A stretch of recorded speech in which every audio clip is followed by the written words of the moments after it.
Oi pessoal, tudo bem? Bem-vindos a mais um vídeo aqui do canal e hoje a gente vai conversar sobre um livro que eu acabei de ler recentemente, que é esse aqui, ó, As Regras Espirituais do Relacionamento, do Yehuda Berg, né? Esse livro fala o seguinte: como a Kabbalah pode ajudar sua alma gêmea a encontrar você.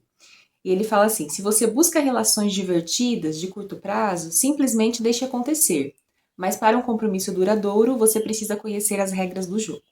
Então eu terminei de ler esse livro recentemente. Ele é um livro que ele é difícil de encontrar. Às vezes ele tá à venda no Kabbalah Center, mas às vezes não. Então eu achei pela Amazon, consegui comprar num sebo. Eu consegui um preço bom nele, mas esses dias eu estava olhando novamente, ele já estava um preço bem alto. Então veja se compensa para você adquirir esse livro ou não. Mas assim, os ensinamentos que ele tem aqui sobre relacionamento são muito bons e eu julgo que vale a pena, tá? Vocês verem que podem ver aqui que eu marquei várias coisas. Mas hoje eu vou compartilhar com vocês aqui 5 aprendizados desse livro que podem ser muito interessantes para a gente aplicar na nossa vida de relacionamento, seja você solteira ou casada. Por que eu tô falando no feminino? Porque esse livro, ele é direcionado para o público feminino, é para mulheres, tá? É um livro direcionado para como as mulheres podem serem mais assertivas na própria vida sentimental, como elas podem saber do seu próprio valor, da sua própria luz, da sua conexão com a luz, né, como os cabalistas falam. Então é um livro direcionado principalmente para o público feminino. Mas se você é homem e quiser continuar assistindo esse vídeo também não tem problema, porque eu acredito que se você pegar alguns ensinamentos aqui, vai ser muito positivo para você também na sua vida amorosa, sentimental, tá certo? Bom, e o primeiro aprendizado que eu achei muito interessante aqui nesse livro, que ele fala assim: não procure sua felicidade no mundo do 1%. Então, os cabalistas, eles têm uma divisão que eles falam assim, né? O mundo do 1% é como se fosse o mundo da matéria, o mundo onde a gente está aqui inserido, enfim, onde a gente vê as coisas acontecendo, onde a gente age muitas vezes através do nosso ego, do nosso egoísmo. E o mundo dos 99% é um mundo espiritual, é um mundo onde a gente faz conexão com a luz. Então é mais ou menos como se fosse assim, ó. O mundo dos 99% seria o mundo interno nosso e o 1% seria esse mundo externo. E o que ele diz? Que a maioria das pessoas, elas começam o relacionamento a partir do mundo externo, do 1%. Então a gente inicia os nossos relacionamentos nesse mundo, no mundo da matéria. Então a gente se preocupa com coisas que não fazem sentido na questão espiritual, e sim na questão material, desde aparência, dinheiro, status, e aí a gente acaba se relacionando por questões erradas. O que está no mundo do 1% além disso? Ansiedade, medo, preocupação, medo da rejeição, tudo isso está no mundo do 1%. Quando você está no mundo dos 99%, você se sente em conexão com a luz. Então você sabe que você é feita de luz, que você é um recipiente e que por ser feito da luz, você também armazena a luz em você. Então não há medo na sua alma. Por exemplo, não tem medo de ficar solteira. Simplesmente porque você sabe que você é de luz e você está aqui nesse mundo compartilhando. Quando você tem medo, por exemplo, de ficar solteira, que eu acredito que aconteça com a maioria das mulheres, porque também já aconteceu comigo numa escala muito maior, né? O que acontece? Você deixa de viver no mundo dos 99%, você se separa da luz e aí você busca no mundo do 1% a sua resposta. Você está ansiosa, você está com medo, e aí você se relaciona por motivos errados com pessoas que não são certas para você naquele momento, tá? Então, por isso que é sempre importante a gente ficar atenta em quais são os nossos motivos para a gente buscar um relacionamento. Por exemplo, às vezes você está ali vivendo a sua vida, fazendo as suas coisas, indo para o seu trabalho, saindo com as suas amizades, comprando livros, tomando café, cafeteria, fazendo coisas legais, assim, indo para algumas viagens, mas aí entra aquela carência do mundo do 1%. Você sente uma desconexão, você sente o medo. Aí você vai para um aplicativo de relacionamento, que eu também já fui, tá, gente? Por esse mesmo motivo, inclusive, por se me sentir sozinha e achar, assim, por exemplo, que o tempo está passando. E aí você tem muita gente ali que está vivendo no mundo do 1%. Em todos os lugares, não é só no aplicativo, mas assim, há uma concentração de uma ideia errada de como deve se relacionar ali. Então, por exemplo, quando você vai para um relacionamento com alguém querendo algo muito rápido, uma coisa de uma noite só, uma coisa casual, possivelmente você está vivendo no mundo do 1%. Você não tá conseguindo enxergar aquela pessoa dentro do âmbito maior, dentro dos 99%. Isso acontece muito nos relacionamentos, tanto dos homens com as mulheres, das mulheres com os homens, dos homens com a mulher, mulher com mulher, né? Não interessa aí qual o seu interesse em relação à questão sexual. Mas existe muito dessa divisão da gente conseguir ver o outro só no mundo do 1%. E aí é que acontecem esses enganos dentro dos relacionamentos, né, das relações.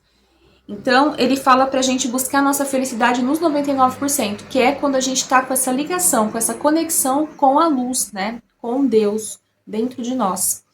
Então, é muito importante que a gente observe os nossos motivos e observe a nossa consciência falando. Ele tem uma questão aqui também que ele fala sobre o adversário. Que o adversário seria como o diabo, assim, mas não externo a nós, mas que faz parte da nossa consciência. Tanto que no livro O Poder da Kabbalah, o Yehuda Berg fala que o adversário ele não está fora, ele está dentro dos portões. Ou seja, ele está dentro da gente. Então aquela voz que fica sussurrando para você, tá velha demais, não vai conseguir, você é chata, vai ficar sozinha, ninguém te quer, vai atrás dele, porque se ele não querer você, ninguém mais quer. E aí você faz coisas absurdas por causa dessa voz que é o adversário que separa você da luz, que tira você desses 99% e coloca você concentrada vivendo nesse 1%, tá? Então, isso a gente precisa observar quando a gente está em busca de um relacionamento. A segunda coisa que eu achei interessante é que ele fala o seguinte: demore para contratar e seja rápida para demitir. Ele fala que nós mulheres devemos levar a nossa vida de relacionamento como se fosse uma empresa. Eu sei que parece soar egoísta, né? Quando a gente pensa em empresa, a gente já pensa em capitalismo, em pessoas sendo escravizadas e maltratadas, etc e tal, mas não é exatamente isso, né? É para você avaliar com critério a pessoa que você está contratando para sua vida, como se a sua vida fosse uma empresa que você está gerenciando. Vocês já perceberam que uma empresa, por exemplo, para ela contratar um funcionário, ela faz uma entrevista, né, tem uma fase de entrevista, onde ela vê se aquela pessoa é realmente boa, apta para aquele cargo que ela está oferecendo, para aquele salário que ela está pagando. E na nossa vida de relacionamento, a gente tem que entrevistar o outro e não entrevistar da forma de oi, onde você mora, o que você faz, quanto você ganha. Não é isso. É observar as ações do outro através de perguntas, obviamente, mas também através do comportamento. Você lançar o outro para que ele se comporte e mostre isso para você. Isso você está fazendo um processo chamado de contratação. Então é como se a sua vida fosse uma empresa e você é a CEO dessa empresa. Você precisa demitir e contratar. O que as mulheres comumente fazem? Elas contratam muito rápido, então elas não veem, elas não avaliam aquele homem e aí elas demoram muito para demitir quando o negócio está ruim. Quem nunca fez isso, né? Ficou naquela dúvida se devia terminar um relacionamento ou não, que estava ruim, que não estava bom, demitia muito rapidamente essa pessoa. Ou melhor, demorava muito para demitir essa pessoa. Isso acontece com muita frequência no âmbito dos relacionamentos. Então é isso, você precisa encarar a sua vida como se ela fosse uma empresa e você fosse a CEO contratando. Olha, eu vou dar um exemplo, por exemplo. Vamos supor que você chama alguém para uma entrevista de emprego, você trabalha numa empresa. E essa pessoa diz para você, às 9 horas eu estarei por aí. Aí essa pessoa não aparece, fica ali 15, 20 dias sem dar sinal, e de repente ela liga para você e fala, opa, a vaga ainda tá de pé? E você fala, claro, vem aqui, a vaga tá de pé. Claro que não. No processo seletivo de uma empresa, uma pessoa que fica 15, 20 dias, um mês, sem dar sinal, ela já é automaticamente descartada. Agora, o que a gente comumente faz na nossa vida? A gente conhece alguém, essa pessoa começa a conversar com a gente, porque hoje as coisas são online, né? Então tem WhatsApp, Instagram, enfim, a pessoa começa a conversar, né? Mostrar um interesse, como você vai, o que você faz, fala do seu dia, fala das músicas preferidas. E aí, de repente, essa pessoa simplesmente ela desaparece, né? Ela some no mapa, ela evapora. Aí você fala, poxa, o que aconteceu? Será que eu fiz alguma coisa errada? Isso é o adversário. Quando a mulher pergunta também se ela fez alguma coisa errada com baixa autoestima, é o adversário falando no ouvido dela, que faz com que ela ache que ela não é luz suficiente. Que ele fala isso nesse livro, tá? E aí você fica ali na dúvida, eu mando ou não mando mensagem, aí se passam ali 15, 20 dias, e de repente esse homem volta com um oi sumida, ou um oi tudo bem, e você simplesmente contrata ele de volta. Faz sentido? Não faz, entendeu? Porque a pessoa cortou uma conexão com você com um tempo muito grande. Quem quer alguém, gente, precisa estar constante. Isso eu tenho pra minha vida, por exemplo. Se eu tô conhecendo alguém e essa pessoa me dá um vácuo, assim, sei lá, de 5 dias, 10 dias, 20 dias, 30 dias, E eu me pergunto, poxa, morreu? Acho que não, né? Então, não sumiu aqui. O que que eu faço? Eu, Angélica, tá? Funciona pra mim. Eu informo a pessoa que eu não estou apta mais para continuar conhecendo essa pessoa, conversando com ela, né? Então, aí eu paro de conversar. Então, se o homem faz isso comigo, ele não continua mais na minha vida porque ele não teve constância. E eu acho que um relacionamento é feito de constância, é feito de uma alimentação diária. Se conhecendo a pessoa já está dispersa, assim, se ela tem muitas opções e ela está colocando você num banco de reservas, por exemplo, esperando a melhor, né, quem vai ser melhor, quem não vai ser, então talvez esse homem não seja a pessoa certa para você, tá? Bom, o terceiro aprendizado é preciso alinhamento para que as coisas deem certo nesse relacionamento.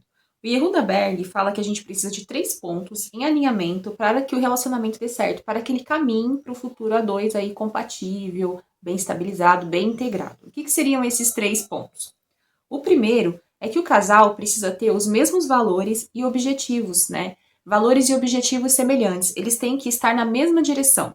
Então, por exemplo, se um cônjuge tá dançando lambada e o outro tá dançando funk, eles não estão na mesma direção. Um tá indo para lá e o outro tá indo para cá, né? Então, não há um alinhamento de valores e objetivos. Eles pensam muito diferente. Então, não tem como isso dar certo a longo prazo. A curto prazo, se você for pensar um relacionamento casual, ok, você não vai ficar discutindo muito com a pessoa, e conversando, entendendo a perspectiva dela sobre a vida. Então, tudo bem, que é o que ele fala aqui. Mas para um longo prazo, para estabelecer algo que é duradouro, que é sólido, precisa estar na mesma direção, tá? O segundo ponto é o mesmo nível espiritual, o mesmo nível de consciência. Então não tem como você estar evoluindo no seu nível espiritual de consciência e se relacionar com alguém que está muito abaixo. Quando você for conversar, quando você for colocar sua visão de mundo, não vai ter compatibilidade. Então o nível espiritual e de consciência precisa estar igual. Se você está investindo em conhecimento e o outro está ficando parado, está ficando para trás, não tem como te acompanhar. E aí vai ter um choque de realidade uma hora ou outra, tá? Em relação ao nível de consciência, como vocês enxergam a como a vida como a vida alinha e se desalinha, por exemplo, como ela é colocada, como ela acontece, tá? E a terceira questão é a mesma velocidade. Os dois precisam caminhar juntos.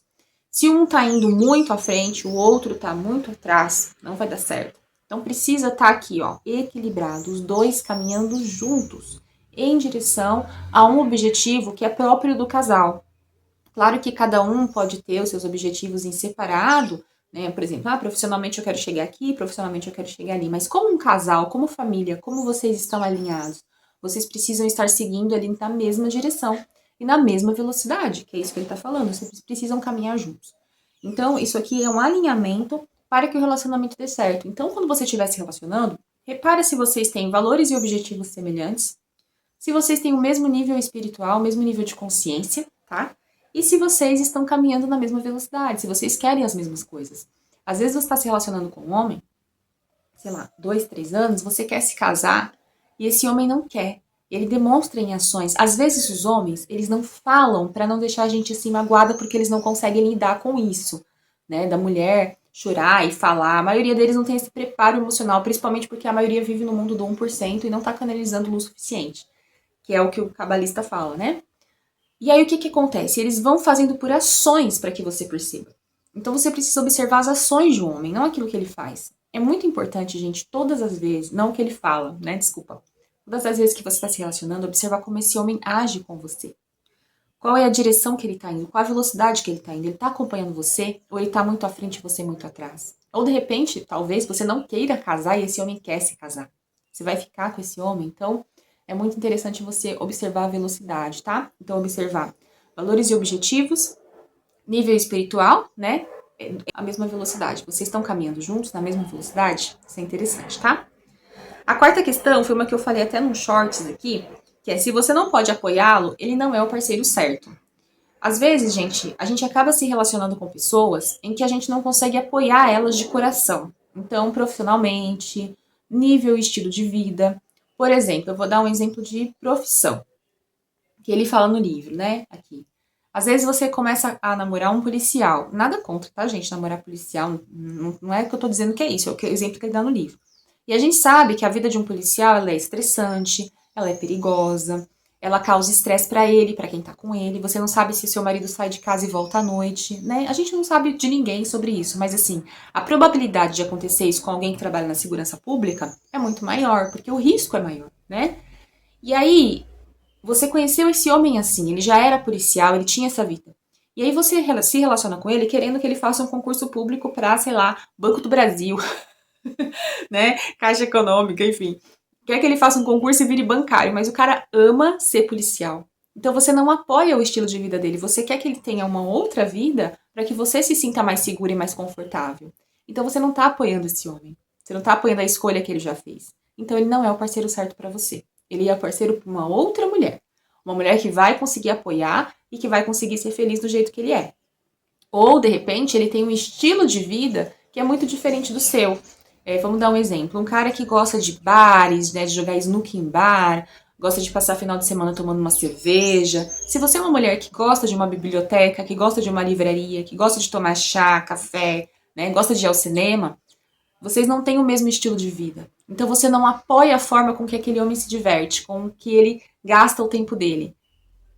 Pra que você vai continuar com ele? Ele é um homem para uma outra mulher, uma mulher que apoia e que consegue entender isso. Você não consegue. Então, não fica com esse homem, tá? Isso vale para os homens também, tá? Observem as mulheres com quem vocês estão se relacionando. Você aprova já essa mulher, a forma como ela se expõe no mundo, como ela vive a vida dela?